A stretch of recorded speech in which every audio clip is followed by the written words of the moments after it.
Oke, halo lagi semua, kembali lagi bersama gua Jonjo dari T2J. Kali ini gue bakal ngebahas film yang belum lama ini dirilis di Netflix nih, yang diadaptasi dari game yang berjudul Arcane. Film ini bercerita pada dua saudari yang tinggal di tempat dengan kesenjangan sosial yang tinggi. Karena series ini cukup panjang, jadi gue bakal bagi jadi beberapa bagian. Daripada lama-lama, ayo kita segera masuk ke ceritanya. Dibuka dengan langit yang merah. Dua saudari yang menjadi protagonis di film ini bernama V dan juga Powder, atau yang mungkin kita lebih kenal dengan nama Jinx. Belum selesai dengan keadaan yang sudah sangat mencekam, V dan Powder harus melihat orang tuanya yang sudah meninggal. Di sana juga dia bertemu dengan seorang bertubuh besar. Orang tersebut tidak tega melihat dua anak kecil yang menangis. Akhirnya memutuskan untuk merawat kedua anak tersebut. Lewat beberapa tahun setelah kejadian itu, V dan Powder yang sudah cukup besar sedang melewati gedung per gedung bersama dua temannya yang bernama Koeger dan juga Milo. Ternyata mereka sedang berada di kota Piltover untuk melakukan pencurian. Oke, sebelum lanjut, gue bakal kasih tahu ke kalian tentang latar masalah di film ini. Jadi ada dua tempat yang bernama Piltover dan satu lagi adalah Nation of Zaun. Nah, di Piltover itu orang-orang yang tinggal di sana itu memiliki kehidupan yang enak. Punya rumah, sekolah, punya orang tua, pacar, selingkuhan. Enggak. Sedangkan tempat di mana V dan Powder dan teman-temannya berada, itu tuh berbanding terbalik dengan tempat di Piltover. Balik lagi ke V dan teman-temannya yang berhasil masuk ke rumah seorang yang memiliki barang-barang yang cukup berharga. Di sana Powder menemukan berangkas yang berisi bola-bola bercahaya. Di saat sedang meluting, tiba-tiba orang yang tinggal di sana pun balik. Dengan buru-buru mereka segera kabur dari rumah itu. Tidak sengaja Powder menjatuhkan salah satu bola bercahaya tersebut, yang menyebabkan... Ya, bola bercahaya itu meledak. Karena hal tersebut, V dan teman-temannya segera dikejar oleh polisi setempat, yang untungnya mereka semua dapat lolos. Di saat mengira masa telah selesai, ternyata di perjalanan pulang, mereka dicegah oleh sekumpulan preman untuk merampas hasil curian mereka. Tentu saja, V menolak sehingga pergelutan pun tak terhindarkan. Pertengkaran pun terjadi, kecuali Powder yang melarikan diri membawa hasil curian karena dikejar oleh salah satu preman.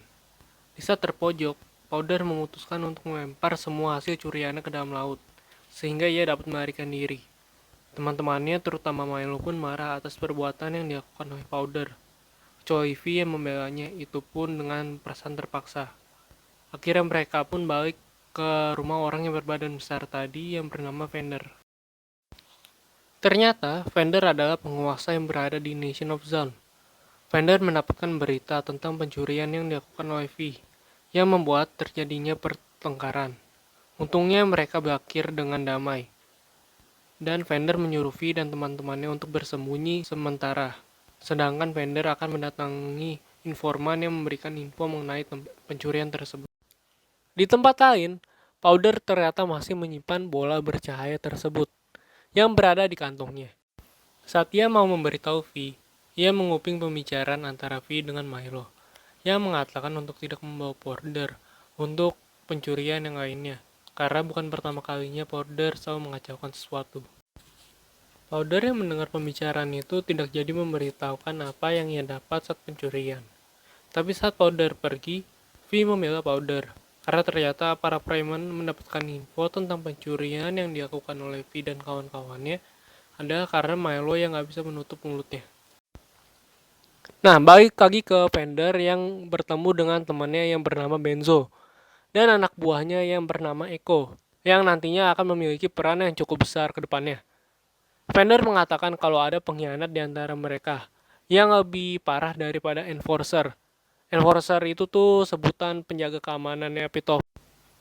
Tidak lama saat mereka berbincang, datanglah dua orang Enforcer.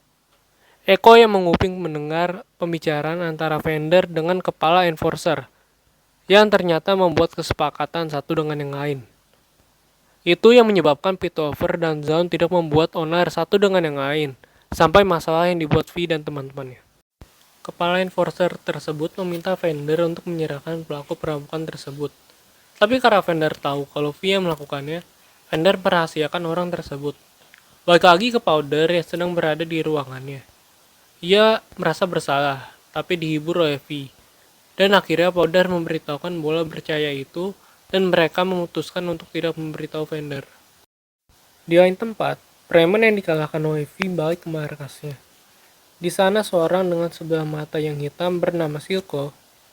Ia sedang membuat cairan berwarna pink yang bernama Shimmer dan bereksperimen terhadap tikus yang seketika menjadi lebih buas dan ganas. Dan episode 1 pun selesai. Di episode 2, kita diperlihatkan ke seorang laki-laki bersama seorang perempuan bernama Catherine yang membantu laki-laki tersebut membawa barang ke tempat tinggalnya. Namun saat sedang mencoba masuk ke dalam, pintunya tidak mau terbuka. Dan dari dalam terdengar suara V yang memanggil Powder. Dari sini kita tahu kalau misalnya V dan teman-temannya itu melakukan pencurian di rumah orang ini. Nah, orang ini bernama Jace.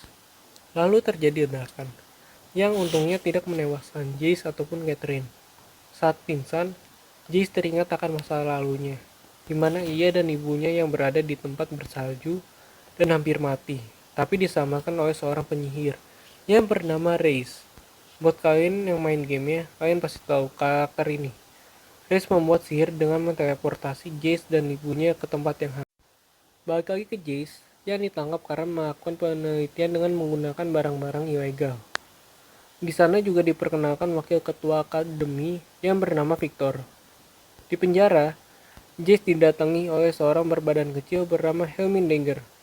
Ia adalah kepala dari akademi, sekaligus salah satu dewan yang mengatur Piltover. Helmindenger bertanya mengenai penelitian yang dilakukan oleh Jace. Lalu Jace mengatakan kalau ia sedang mencoba menggabungkan sihir dengan sains. Helmindenger yang mendengar hal itu menolak pendapat Jace.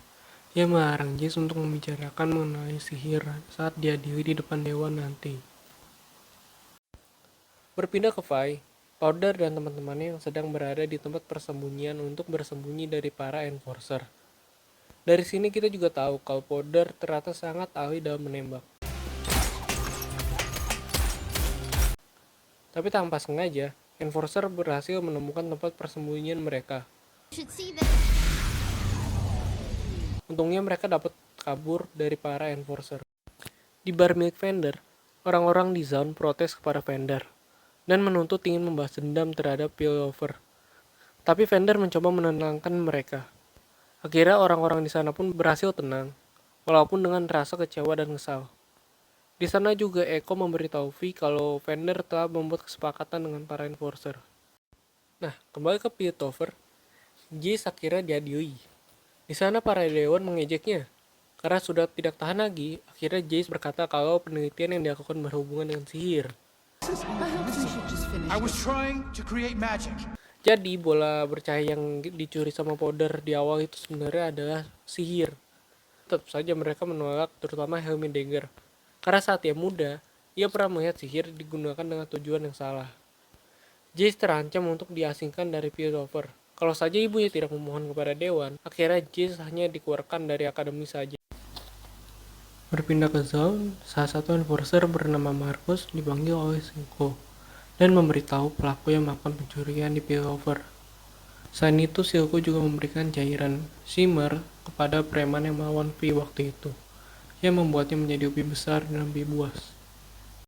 Marcus yang sudah diberi informasi oleh Silco segera pergi ke tempat Fender untuk menangkap V dan teman-temannya. Untungnya Fender memberikan sinyal peringatan kepada V dan teman-temannya, sehingga mereka sempat bersembunyi sebelum para enforcer menggeledah. Setelah itu, Fender dan V pergi ke jembatan tempat pertama kali mereka bertemu. V marah karena Fender bekerja sama dengan para enforcer. Namun Fender mengatakan kalau hanya itu jalan agar V, Powder, dan semua orang yang ia sayangi dapat dilindungi. Dari sini kita bisa melihat kedekatan antara V dan juga Fender. Berpindah ke Jace yang berada di ruangan yang bekas ledakan. Ia berniat untuk melakukan bunuh diri, tapi dihentikan oleh Victor. Victor tertarik untuk melanjutkan riset yang dilakukan oleh Jace. dan setuju untuk bekerja sama, walaupun yang dilakukannya adalah ilegal. Di bar milik Vander, Powder terlihat sedih. Vander pun curiga dengan ekspresi Powder, karena ternyata V telah menghubungi para enforcer untuk menyerahkan diri demi melindungi orang-orang yang ia sayangi. Dan episode 2 pun tamat. Terima kasih buat yang sudah nonton video ini. Silahkan beri tanggapan di kolom mengenai episode 1 dan 2. Jika kalian suka, jangan lupa buat like, share, dan juga subscribe. Until next video, and